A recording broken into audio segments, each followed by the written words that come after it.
안녕하세요. 책 읽어주는 남자 챔프입니다. 오늘도 나의 신앙 유산 답사기 전북편 계속해서 이어서 읽어보겠습니다. 제7장 실학과 서학. 우리는 실학자들을 통하여 서구의 천주교가 상륙하여 어떻게 반응하였는지 알 수 있다. 천주교의 종교성을 긍정한 사람은 신서파이고 반대한 사람들은 공서파이다. 당신은 천주교도 마리아를 중시한다든지 마리아에 대한 강조는 나타나지 않았고 순수 기독론과 신론에 대한 교리만을 강조하여 기초 교리를 전한 것을 알 수 있다. 그러므로 천주교가 처음 전달되었을 때와 개신교가 선교사들을 통하여 처음 선교되었을 때의 신앙 본질의 내용은 다르지 않았다. 기초 복음이기 때문에 신론, 기독론은 동일했다. 조선인들은 천주교나 개신교나 모두 서구에서 온 동일한 서구 종교로서 이해한 것이다. 조선인들은 구교와 신교를 구분할 능력조차 없었고 호국을 위해 서구의 실용 종교가 필요하다는 것을 인식했다는 정도였을 것이다. 그러므로 지금의 관점에서 구교, 신교를 나누어 평가하는 것은 바람직하지 않다. 조선인들에게 구교, 신교는 모두 서구의 종교이지만 조선인들에게는 실용적으로 필요한 도구로서의 종교였다. 성호 이익 역시 서학에 대한 종교심보다 실용주의 관점에서 서학이 필요하다고 판단했다. 성호 이익과 서학. 성호 이익 1681년부터 1763년까지 생존. 이익은 방계 유영원의 실학을 발전시키는 데 1등 공신이었다. 그는 방법론으로 서학을 수용하였고 서학을 통하여 세계관과 사유의 지평을 넓히려고 하였고 서양의 근대 과학기술과 지리상의 발견으로 한층 정밀화된 세계 지도와 지리, 천주교의 교리 등에 대한 연구를 통하여 동양 중심에서 벗어나 세계화하려고 하였다. 성호의 천주교에 대한 인식은 천주 시르발에서 나타난다. 성호는 천주 시르발에서 천주교에서 천당 지옥으로 권선징악하고 있음을 인식하고 중국에서도 불교가 들어온 다음에 천당 지옥설을 긍정하는 것은 터무니없는 주장이며 이로 인해 천주가 불교를 철저히 배격하지만 결국은 함께 환망한 대로 돌아가고 말 뿐이라고 하여 천주교와 불교를 유사한 것으로 이해하고 있다. 이외에도 성호는 아마도 서구의 풍습이 급속히 좋지 않게 바뀌어 기중응보 사이에 높이고 믿음이 점점 사라지게 되니 이에 천주교가 생겨났는데 그 처음은 중국의 시경에서 논하고 있는 바와 다를 것이 없다고 하여 천주교의 종말론적인 교리를 유교의 것과 유사하게 평가하고 있다. 이처럼 성호의 천주교에 대한 인식은 불교와 유교와 유사한 종교라고 판단하여 일부분에서 수용적 자세를 드러내고 있다. 정약용과 서학. 다사는 천주교 신도였던 이벽으로부터 받은 천주시리와 이익이 쓴 칠극을 읽고 천주교의 마음이 쏠리게 되었다. 다산의 학문에서는 서학에 많은 영향을 받았음이 드러났다. 정약용의 고손자 정규영 선생은 삼선생연보에서 다사는 젊은 시절 중국의 선교사로 왔던 예수의 마이야 1669년부터 1748년까지 생존, 신부가 쓴 성경광익에서 나온 대로 성 이네시오 로욜라의 영성 수련 방법에 따라 피정을 했다고 한다. 그가 피정을 했다면 인격적인 신, 천주나 예수가 그의 마음을 어느 정도 지배했을 것이다.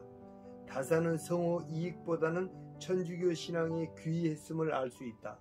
성호 이익은 유교의 시각으로 천주교를 판단하여 비판을 하지만 정약용은 천주교의 시각으로 성리학을 분석하려고 하였다. 이처럼 조선 후기에는 실학자들을 통하여 서구의 신앙이 조금씩 조선 땅에 뿌려지기 시작했던 것이다. 당시는 교회도 없고 성경 공부도 없었지만 실학자들은 서학을 통하여 서구의 유신 개념을 수용하고 유신 개념의 입장에서 우주와 사물을 보려는 움직임이 태동하고 있었다. 특히 남도 강진에서 예수 그리스도의 씨앗이 정약용의 학문과 신앙을 통하여 조금씩 뿌리내리고 있었다.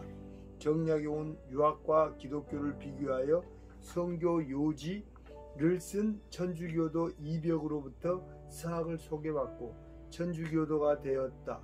그는 20대 때 서학에 매혹되었고 제사 문제로 고민하기도 하였지만 천주교도라는 이유 때문에 집안이 수모와 박해를 당했고 형 정약전이 유배지에서 죽는 고통을 당하기도 하였다.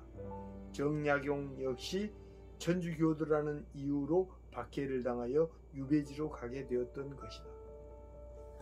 실학과 천주교 교리, 조선인들은 서학에 대한 관심을 버리지 않았고 실학자들은 서학을 소개함으로써 자연스럽게 기독교 신앙을 접할 수가 있었다. 1777년에 이미 실학자들인 권철신, 권일신, 정약용, 정약전, 이벽 등은 경기도 천지남에서 천주교 교리 연구 모임을 갖고 있었다. 그중 이벽은 천주교를 유교와 비교하여 성교 요지를 저술하기도 했다. 1782년부터는 교리 공부에 머물지 않고 매월 주일마다 주일을 정하고 묵상과 기도에 힘쓰며 신앙생활을 하기 시작했다. 그러나 천주교는 조선의 유교 사상에 입각한 제사 문화를 넘기가 어려워 상당한 박해와 순환을 당하였다. 서학에 관심을 가진 정약용도 예외는 아니었다. 결국 천주교는 개신교가 들어오기까지 전위부대로서의 역할을 해야 했다.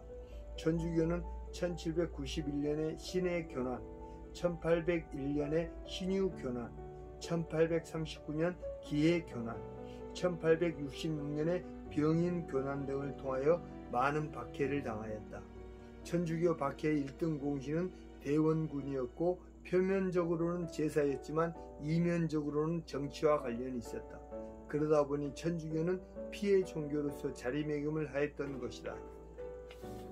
제8장 호남과 동학.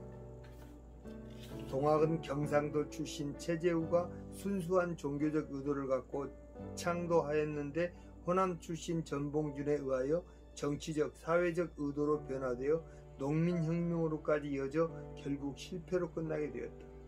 그러나 동학의 의미는 여러 가지가 있지만 종교적으로는 하늘님이라는 인격신의 개념을 갖게 하였고 정치적으로는 반외세와 반부패 투쟁을 하여 훗날 기독교의 신앙을 도입하고 항일 투쟁을 하는데 큰 영향을 주었다. 동학군의 패망 이후 많은 동학인들은 이미 알고 있었던 유일신 개념인 상제와 교회의 신 개념이 유사하여 교회에 나가기도 했다. 일부는 관군과 일본군의 체포를 피하여 하와이 혹은 멕시코, 쿠바로 떠났다. 19세기에 들어서면서 조선사회는 왕조의 붕괴와 함께 외세가 여러가지 구실을 갖고 침입하면서 그야말로 풍전등화 같은 세상이었다. 조선사회를 정신적으로 지탱했던 성리학적 질서는 무너지고 자연재해, 전쟁, 오늘의 신종 코로나와 같은 전염병의 발발 등으로 조선 왕조는 총체적인 위기였다.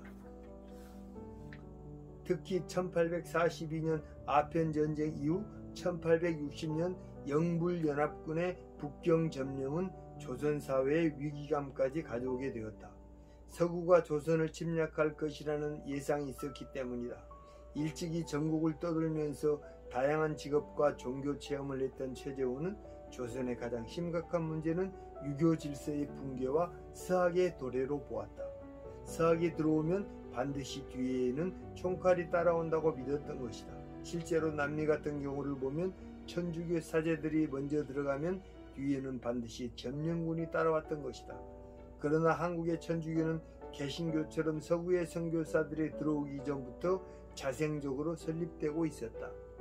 최재우, 동학을 창도한 이유. 최재우는 조선의 유학자들이 사서 삼경은 입으로 줄줄 외우고 도덕군자를 말하면서 행위는 실천하지 않아 하늘을 두려워할 줄 모른다고 했다. 한국의 교리주의자들 이단 간별사이나 이스라엘의 바리새인들처럼 실천은 없고 형식에만 머물렀던 것이다. 입으로는 교리와 율법을 말하면서 실천을 전혀 하지 않은 형식주의자로 전락했기 때문이다. 최재훈은 하늘을 두려워할 줄 모르기 때문에 세상은 어진 사람들이 궁박하고 못된 사람들이 부귀한다고 생각했다. 반면에 서학은 천시를 알고 천명을 받은 것이 아닌가 의심할 정도로 싸우면 이기고 공격하면 빼앗게 되는 등 그들 마음대로 안 되는 일이 없었다고 했다. 최재훈은 천주교의 부귀를 추구하지 않는다고 하면서 천하를 정복하여 그들의 도를 포교한다고 판단했다. 그는 조선사회의 기강이 무너져 사람들이 모두 제 마음대로 행동하는 사태와 천주교를 앞세운 서양 세력이 강성한 것을 시운으로 보았다. 최재훈은 프랑스, 영국의 연합군이 중국을 무너뜨리고 텐진 조약을 맺은 것을 염두에 두었을 것이다. 그래서 최재훈은 서학의 부국 강병을 수용하면서 유불선으로 연합하여 조선 특유의 종교를 만들어 나름대로 도탄에 빠진 조선 왕조를 종교의 힘으로 구하고자 하였다. 그래서 최재우가 서학과 반대하여 동학이라는 이름을 짓지만 서구의 인격신의 개념을 수용하고 있었다. 동학과 서학의 공통점은 이면에 인격신이 있었다는 것이다. 최초의 인격신 도입. 최재훈은 동경대전 논학문에서 내 돈은 여기서 받았으며 또 여기서 펼 것이니 돈은 비록 하느님의 도이나 교는 동학이라고 하였다고 하여 동학이 하느님의 도라며 천주교의 인격신의 개념을 차용했다. 이로써 한국에서 만든 자생 종교의 하늘의 인격신이 들어오게 되었다. 최재훈은 하늘로부터 계시를 받는 강신 체험을 통해서 민중을 질병에서 구제토록 하였고 외국 세력으로부터 침략도 물리칠 수 있다고 했던 것이다. 그래서 훗날 전봉준의 동학교도들은 부적을 몸에 넣고 다니면 외적도 물리칠 수 있다고 생각했다. 구한말 동학혁명군은 일본군의 외세에 맞서 민중의 힘을 보여주기 위해 피하 식별표를 항상 소지하고 있었으며 때로는 총과 화살을 피할 수 있는 부적이라고도 믿었다. 동학을 창시한 최재우가 쓴 부적 문양과 주문, 활약부 소속임을 보여주는 식별 표시의 왼쪽 하단에 동학이라는 직인이 선명하게 찍혀있다. 1843년에 중국에서 태평천국의 난을 이끌었던 홍수전, 홍수취환도 최재우처럼 꿈속에서 나타난 어떤 노인으로부터 악마와 사단을 무찌르고 세상을 악으로부터 구해내라는 계시를 받고 난을 일으켰다. 그는 꿈속의 노인을 상제, 즉 여호와라고 확신하게 되었다. 홍수전도 당시에 50만 이상의 대군을 이끌었을 정도였다. 이처럼 최재훈은 지금까지 한국의 종교와는 달리 천주교의 인격신을 끌어들인다. 1855년부터 여러 차례 신비 체험을 하고 1860년에도 계속 인격신으로부터 강신 체험을 하고 본격적으로 포교 활동을 벌였다.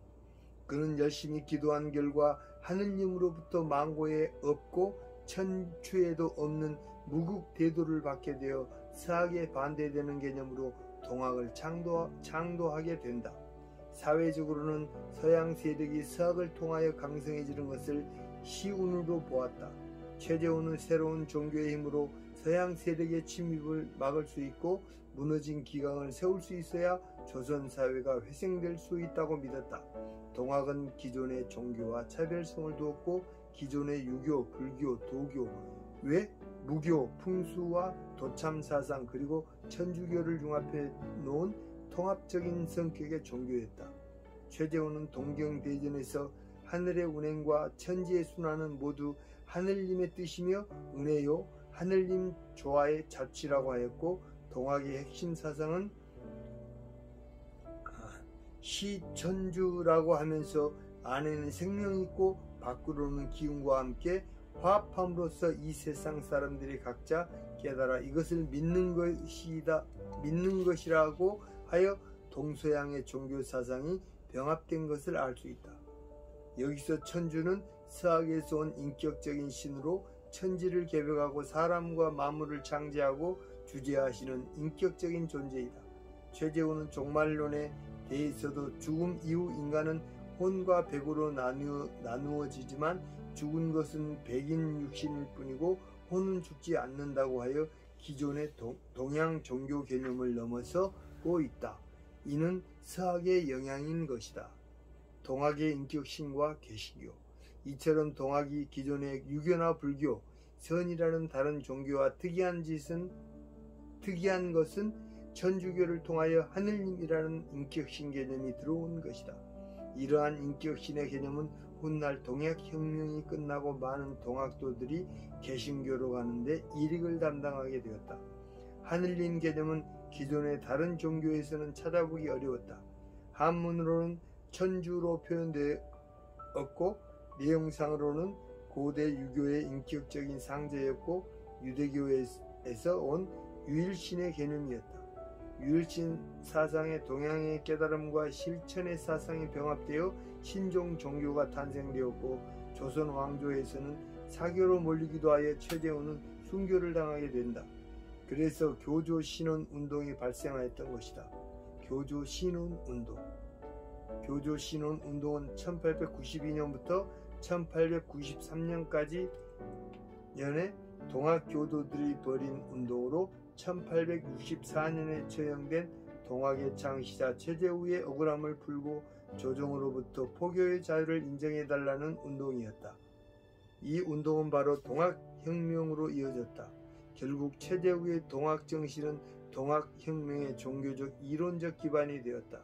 전봉준 등 호남의 교도들은 동학당을 사도로 정하지 말 것, 외국의 선교사와 상인은 모두 나라 밖으로 쫓아낼 것, 타막하는 지방관리를 제거할 것 등 3개조의 요구 조건을 제시하는 등 교조 신혼의 종교운동보다는 반봉건 반외세의 정치운동으로서의 성격을 중시하는 모습을 보였다.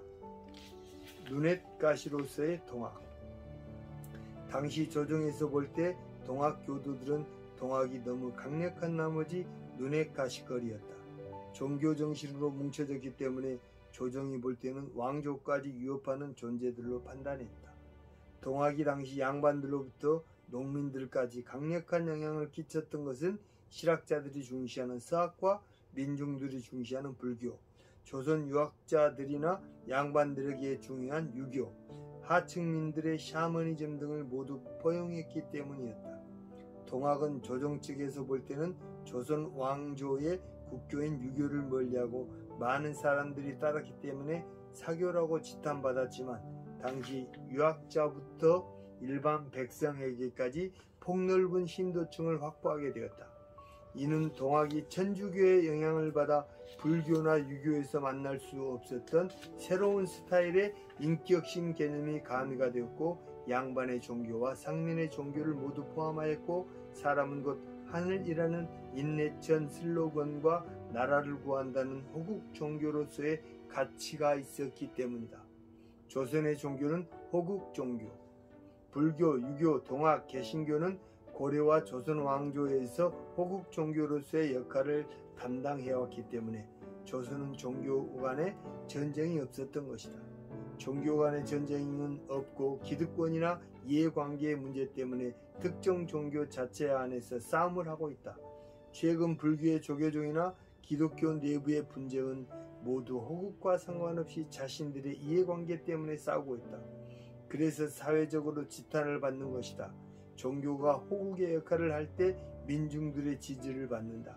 이처럼 동서의 종교가 병합된 동학은 유교의 병폐로 인한 사회의 혼란, 천주교를 앞세워 외세의 국내 진출로 인해 조선 땅의 점거에 대한 경각심, 희망 없는 조정과 힘없는 조선의 말기적 증세에 대해서 새로운 대안을 제시하여 주었고 나아가 동학은 외세의 공격까지 종교의 힘으로 극복하려고 했던 구국의 희망의 종교였다. 그렇기 때문에 동학 농민혁명이 가능했던 것이다. 경상도 이론과 호남의 실천. 경상도 출신 최재우의 동학 이론은 호남 출신 전봉준을 통하여 수만의 관군까지 격파하는 실천적 힘을 갖게 하였다. 경상도인은 이론을 정립하고 호남인들은 실천을 했다. 최재훈은 동학이 종교로서 남기를 원했지만 전봉준은 국내적으로는 부패한 탐관오리와 관군, 국외적으로는 일본과 청이라는 외세의 투쟁까지 노선을 넓혀 실천에 옮겼다. 청일이 조선 땅에 들어오지 않았더라면 동학은 관군을 물리치고 새로운 국가를 창조하는 것까지 가능했을 것이다. 동학은 호남에서 경상도, 이북까지 전국에 약 50만 명 이상 퍼져 있었다. 백범, 김구까지 동학교도였을 정도이다. 영남에서 계시된 종교적 이론이 호남에서는 사회적, 정치적 혁명 이론으로 실현되었다. 그만큼 호남 사람들은 실천적인 사람들이었다. 공교롭게도 실학의 시작과 완성이 호남에서 이루어졌다. 호남은 실천의 땅으로서 자리 잡았다. 제9장 해외로 간 동학. 하와이의 동학. 동학의 인격신 사상으로 훗날 동학교도들은 선교사들이 선교회에 많이 입교하게 되었다. 이들은 선교사들의 도움으로 미국 하와이 농장으로 노동력을 제공하게 되었다. 하와이로 이주한 한국인 제1진 102명이 1903년 1월 13일 첫 이민선 갤리코를 타고 호놀룰루항에 도착하였다. 하와이 사탕수수 농장으로 간 사람들은 56차례에 걸쳐서 7천여 명으로 늘어난다. 노동자 중에는 중국인, 일본인들도 많이 있었다. 그러나 다른 루트로 밀항선을 타고 하와이로 온 동학교도들도 있었다. 박영보라는 사람은 자신의 할아버지 형제 박기홍, 박기덕 씨가 동학교도로서 하와이 농장에 밀입국했다고 하와이 한인회 사이트에 게시한 바 있다. 그의 동학교도 출신 할아버지인 박기홍 목사는 감리교의 목사로서 하와이에 밀입국한 이후 훗날 목사가 되었다고 한다. 그는 박기홍, 박기덕 형제가 고종 31년 때 전라도 고부에서 시작된 동학농민혁명에 가담했다고 했다. 박기홍 1872년부터 1956년 생존.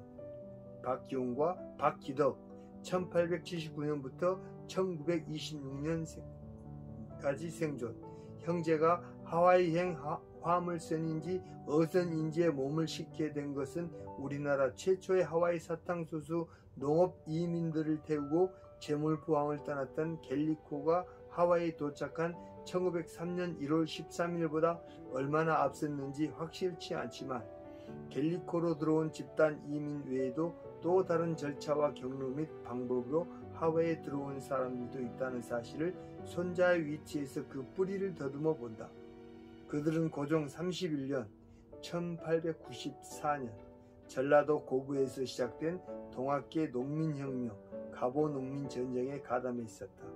소량의 재래식 소총과 죽창으로만 무장된 동학군은 정부군과 일본의 막강한 근대식 무기와 활약 앞에는 속수무책이었다.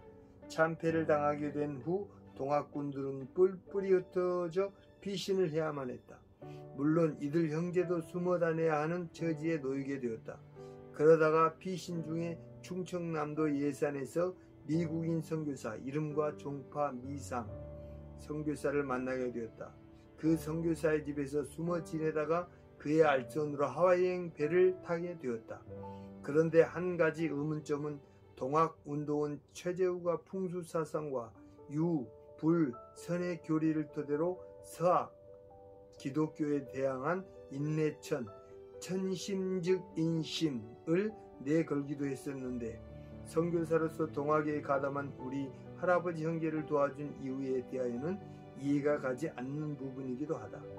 할아버지 형제가 골수 동학 사상을 가지고 있었는지도 모르지만 그 배가 어선이었는지 화물선이었는지에 대한 기록은 없으니 여객선은 아니었고 군산항에서 떠났다고만 전해지고 있다.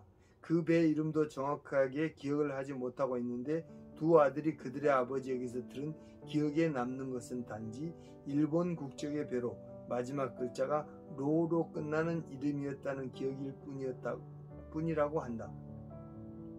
사탕수수 이민의 경우는 양국 간의 정식 절차나 협약에 의해 출항하게 되었겠지만 이 박씨 형제의 출입국은 어떤 절차나 방법으로 이루어졌는지에 대한 기록도 없다. 그 당시 한국과 미국 간의 외교관계나 비자에 관한 협정이 돼 있었을 것 같지도 않은데 어쩌면 요새 말로 밀항의 성격이 아니었나 생각되기도 한다. 어쨌든 그들은 하와이에 도착했고 파알라에 정착을 하게 되었다. 사탕수수 농장 이민과는 별도로 그리고 다른 목적, 도피, 다른 목적과 절차로 들어오긴 했지만 그들도 역시 우선 다른 사탕수수 이민자들이 농장에서 일을 했던 것처럼 그들의 생계를 위해 파알라에 있는 사탕 제조 공장에서 일을 시작했다. 아마 생산 직종이었을 것이다. 기용 씨는 감리교회 목사가 되어 그의 설교를 들으려고 초대해준 포나에 있는 한국인들의 가정에서 머물기도 하면서 설교도 했었다. 지금은 신학교를 나오고 정식 안수를 받아야만 목사로서의 사역을 할 수 있는 것으로 이해되고 있는데 당시 어떤 절차와 경로를 거쳐 목사가 되었는지에 대하여는 그의 두 아들도 모른다고 했다. 이 두 형제는 둘 다 30대 전후에 미혼인 채로 하와이에 오게 되었다. 형 기용 씨는 다른 한국 이민자들이 그러했듯이 한국의 마산인지 밀양인지에 있던 여인과 사진을 통해 결혼을 했다. 1915년에는 아들 원태가 태어났는데 열악한 환경 속에서 산후조리를 제대로 받지 못한 그 여인은 빚덩이인 원태를 남겨둔 채 사망하게 되었다. 파알라에 매장된 산소의 위치를 기억하기 위해 1940년대에는 묘지 주변이 철 파이프로 표시를 해놨지만 오랜 세월이 지나고 세대가 바뀐 지금 그 자리는 주거지역으로 바뀌어졌고 산소는 찾을 길이 없어졌다. 멕시코의 동화. 한인들이 멕시코 사탕수수 농장에서 일을 하게 되었다. 1905년 4월 2일 1033명의 한국인을 태운 영국배 한 척이 인천항을 떠나서 도착한 곳은 미국이 아니라 멕시코였다. 이 배는 약 1033명의 승객을 태웠지만 여객선이 아닌 화물선이었다. 사기 광고 때문이었다. 1904년 8월 네덜란드 독일계 영국인으로서 멕시코 국적을 소유한 마이어스가 한국에 도착하면서 노동자 모집을 하였다. 중국, 일본 사람들은 멕시코의 잔혹한 노동 때문에 가지 않으려고 하자 한국에 거짓 광고를 낸 것이다.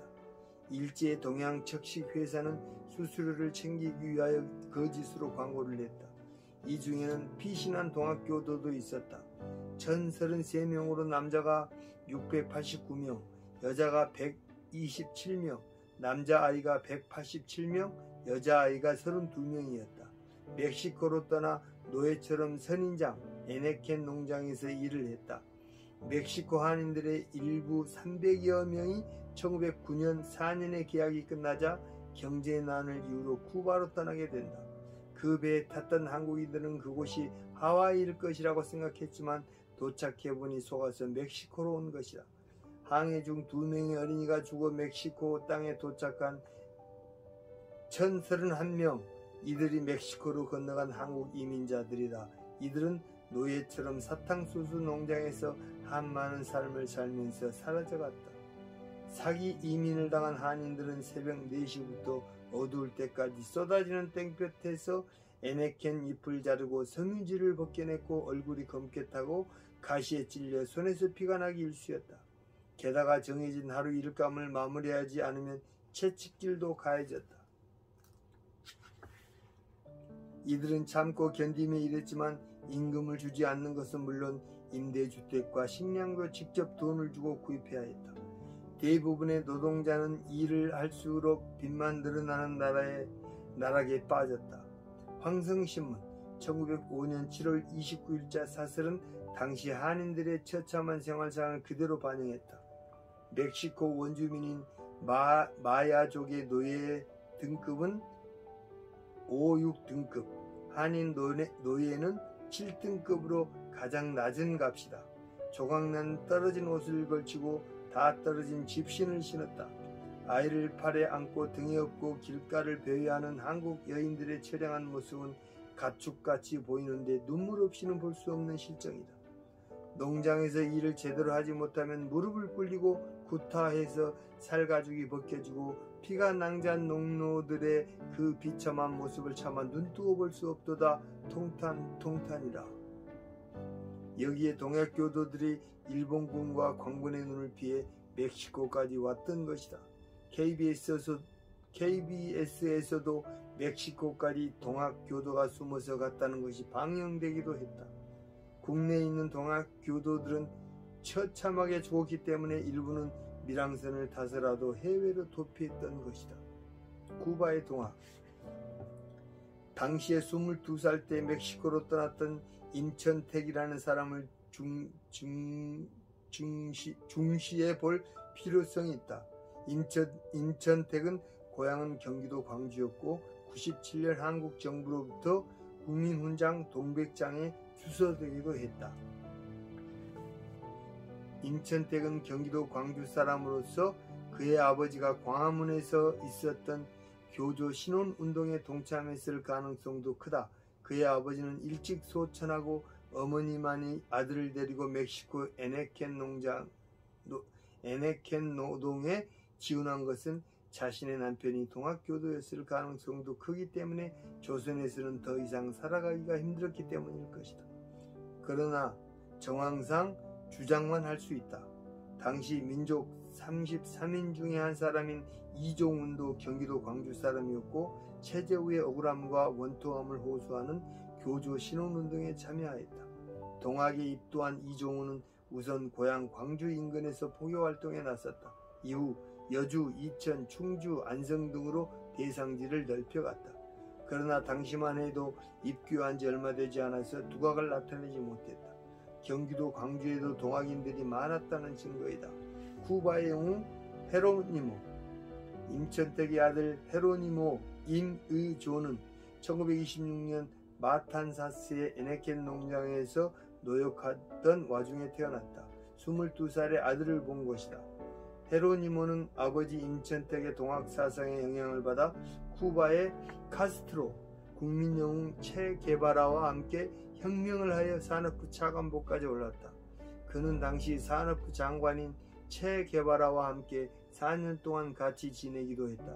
최근에 헤로니모 임은조 1926년부터 2006년까지라는 영화는 그의 일생을 그려 한국에서 화제가 되기도 했다. 강경화 외교부 장관도 시사회에 참석할 정도였다.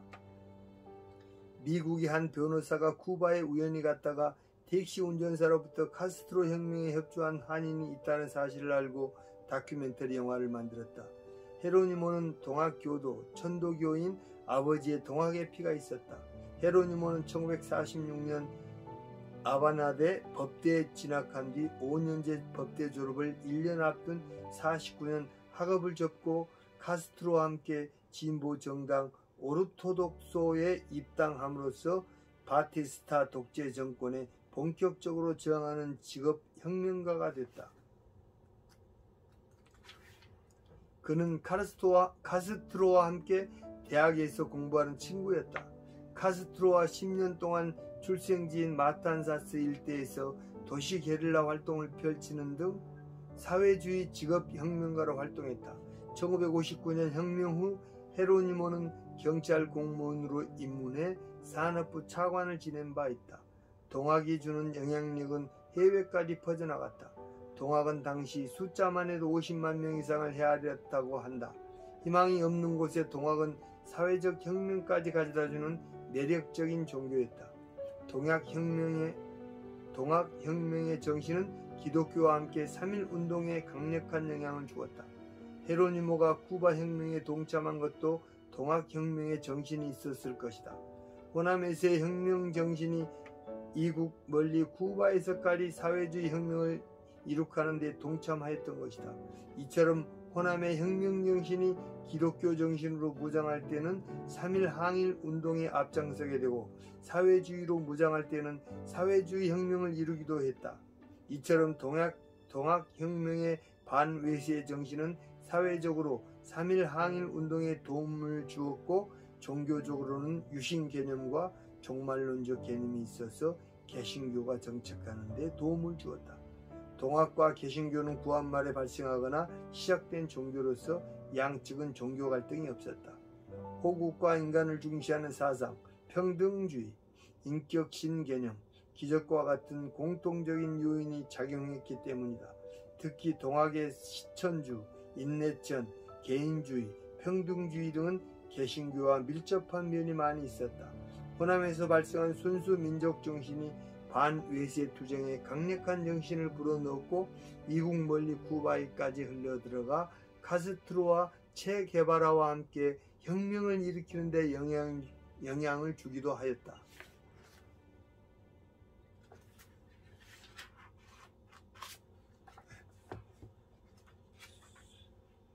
오늘 155초까지 해외로 간 동학 155초까지 오늘 읽기 마치겠습니다.